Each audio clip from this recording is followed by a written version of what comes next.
I have a statement that I would like to make today. The church's job is to help people, not to enable people. The church's job is to help people, not to take care of people. I'm going to say it again. The church job is to help people, not to take care of people. And somebody may say, what do you mean? And somebody may be in a state of shock. We have a lot of people who seem to think that the church job is to take care of them and not just help them. See, it's a difference between helping somebody and taking care of somebody. Now, let's get the church understood on that word first, what church is. Now, I know a lot of people call the building the church, where we go meet at every Sunday. Well, that's really just the meeting place. That's just the establishment. That's just all it is. We are the church. Individually, we are the church. But I understand when people say the church, they mean that building that everybody goes to every Sunday. And I understand that. But I want people to understand that if we all say that we're believers of Christ, we're all in the body of Christ, well, we individually are the church. I am the church, just like you are the church. And as a body of believers, being the church, we are called to do what? We are called to help one another out. That's just what the job is of the church. See, just like when that pandemic hit, whether a tornado knocks down that building, whether the pandemic goes through that building, a fire gets a hold of that building, as we being the church, the work never stops. See, that's what people must understand, that that's just a meeting place for the church. But we are the church.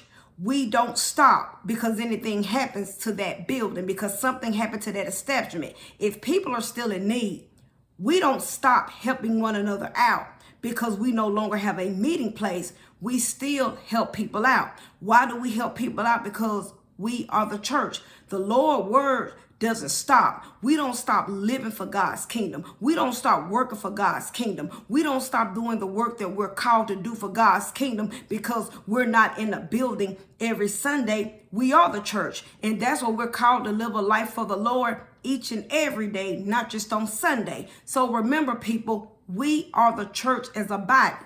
And as a body of Christ, we are called to help one another, not to take care of one another. And what I think a lot of people has got misunderstood, a lot of people have gotten mad at people. They have gotten mad at church, which they do consider to be the building. A lot of people have gotten mad because the church is only helping them, but not willing to take care of them. Let me give you a couple of examples to let somebody understand. I'm the church, just like you're the church. And if an individual is in need of help, I am called to help that individual. If an individual says, hey, they need gas money, I'm fine with helping put gas in their car. If an individual may need help with a bill or may need a bill paid. But what people get misunderstood is they think that the church is supposed to continue paying their bills until the day they die. I want you to think about it now. You have people real life mad because what it boils down to, you want to use people and you want people to do what you want to do. And the moment they don't do what you want them to do, you're upset. See, the difference is help. That's what that establishment is there for, is to help you. See, you have people who go to the establishment and say, hey, I may be short on a bill. You may need help paying your mortgage, whether you lost your job or anything. You have people upset because if they paid their mortgage or rent 1 month, they got the nerve to get mad because they won't do it every month. And you got to be real.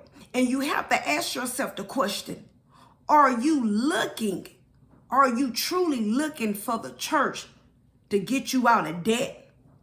Are you looking for the church to fix your financial problems? See, you got to remember, we're not here as the church to enable you, but we're here to help you. And that's what you must understand. We're here to help you. See, you got a lot of people that get mad because when they want help, they just want somebody to help them and don't ask them no questions. I get tired of having to tell these people what I need this money for. I get tired of having to tell these folks this and tell these folks that. See, you got to think about it. If everybody came to you and they always had their hand out and you never asked what was going on, you could be enabling somebody's gambling habit, drug habit, bad spending habit. And it's been people that when you boil down to it and when you talk to them and you speak to them, it's just a lot of people that are bad with their money. That's what it boiled down to. They're bad with their money. They want to spend their money the way that they want to spend their money, and they just want you to keep on giving them their money. And could that very well be you today? See, you got some people upset right now. They car got in the shop. And they went to get help from that establishment. And they only gave them some of the money. But you got people got the nerve to get mad because they didn't give them all the money. See, just like a young lady said, she needed a place to stay. So the establishment, being the church, the people put her up for 3 nights at a hotel. That wasn't good enough for her. I guess she wanted them to put her up for a hotel until she said it was good enough. And with a lot of us, that's the problem. We want to be taken care of instead of being helped. See, we want people to pay our bills, I guess, up until the day we die. And I guess that's the problem. We want people to continue taking care of us up until the day we die, and it doesn't work that way. See, that's why the Lord doesn't want us dependent upon nobody but Him. Nobody but Him. Yes, we help one another, but the Lord didn't call you on this earth to depend on somebody to take care of you. The only person the Lord wants you to look to is to Him to take care of your needs. And what a lot of people is looking to one individual are looking for people to constantly pay their bills every month. Well, if you're constantly looking for somebody else to pay your bills every month, what happens when they can't pay your bills every month? What happens if that individual dies and they can no longer help you? That's why God wants every man and every woman standing on their own 2 feet. That's why He called us to only look to Him and quit looking to them. Could you be the very person? Are you got your nose turned up? Are you mad? Are you one of those people who stopped talking to somebody? Are you one of those people who left the establishment saying that church won't help me? But in reality, the church helped you. Just say the church didn't take care of you. Be real about it. They helped you, but the problem came in is when you kept coming back and coming back and coming back. And then when they finally told you, we can't do it anymore. And a lot of people got the nerve to get mad, but they supposed to be Christians. Ain't that what they say when they get mad? But they supposed to be a Christian. But aren't you supposed to be a Christian? Aren't you supposed to be one?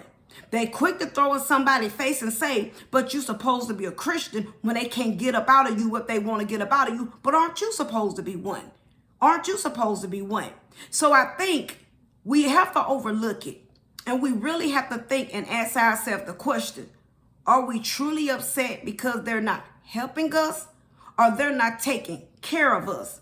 Are you upset because the church is only helping you but not enabling you? Because that's just like a bank. If everybody who went to a bank, if the bank gave everybody a loan, the bank would be out of business. You just have to have common sense and make things make sense. If everybody who walked clean into a bank or a loan place and just asked for money and they just gave it out like candy to whoever asked, they will be out of business. And a lot of people have done that. Some places have went out of business. See, you can't just do that.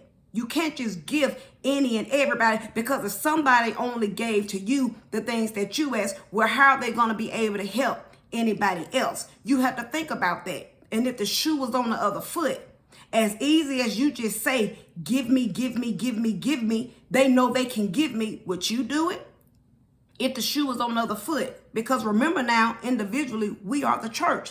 So if somebody came to you needing help, or you helped them, but they kept coming back, wanting you to take care of them.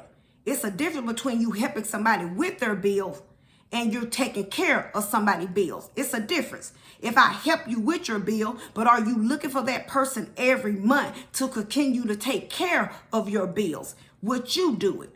We get mad when somebody don't do it to us, but are we willing to do it? Because if you did that every time, you would be broke and you wouldn't have a dime. And believe it or not, it's a lot of people who got in situations like that because instead of them helping them out, they tried to take care of them. And see, when you take care of somebody, that means that you're putting them on your back and you're trying to carry them every other week, every month. See, you got people right now. It can be family members. It can be friends. They trying to send mama money every month. And you know what it's doing? It's breaking them. Because guess what? No, they're no longer helping mama. Now they're taking care of mama. Because see, every month when mama looking for that $300, $400, $500, and you got people right now in situations where they're going broke. They don't have anything because they're trying to take care of somebody instead of helping somebody out. So now every month, every other week, they're trying to give people a certain amount of money and they're not helping them.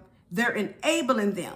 And now they're in a role where they're taking care of them. And now they're suffering because of why they're trying to take care of them and not just help them out. It's okay if you need gas in your car, but I'm not called to keep gas in your car for the rest of your life or the rest of my life. It's okay if you want me to feed you, if you need help with a bill, but am I supposed to do it for the rest of my life and your life? I want you to think about this stuff. If somebody open up their door for you and say, hey, you can come stay a while with me until you get on your feet, and then you got the nerve to get mad because these people done had you in their house over a year and 2 years and they tell you, you gotta go. Come on now. If that's you on today, you need to get in the mirror and truly overlook yourself. Are you guilty of being one of those people that you think people are called to take care of you when we're really just called to help one another out? Somebody is called to help you. As the church, as the body, we're called to help one another out. Not enable anybody and not take care of people, but we are called to help one another out. Get in the mirror, and we all have to do that self-examination and look at ourselves and see what is it about you that you could do better or you need to do better. The Lord called us all to help one another out. Are you too dependent upon somebody? Because the only person you need to be dependent upon is the Lord. That's the only person you need to be dependent upon. One person, you need to look to him and stop always looking to them. Yes, we help one another, but when you get to the point of looking for somebody to just take care of you, looking for somebody to take over your bills every month, looking for somebody to put money in your pocket every other week, every month, now you want them to take care of you. And a lot of people right now are mad because the church will not take care of them, but the church is willing to help them. So go to the Lord, seek the Lord to get a true understanding of what he expects of us as a body of Christ. Learn the truth of God from him, and then you will always be right with him. And then again, you could always know you'll be in great standards with him. So always remember my closing: self-examination is the best examination, and Jesus Christ is Lord, and he's all we have. Have a great rest of the day.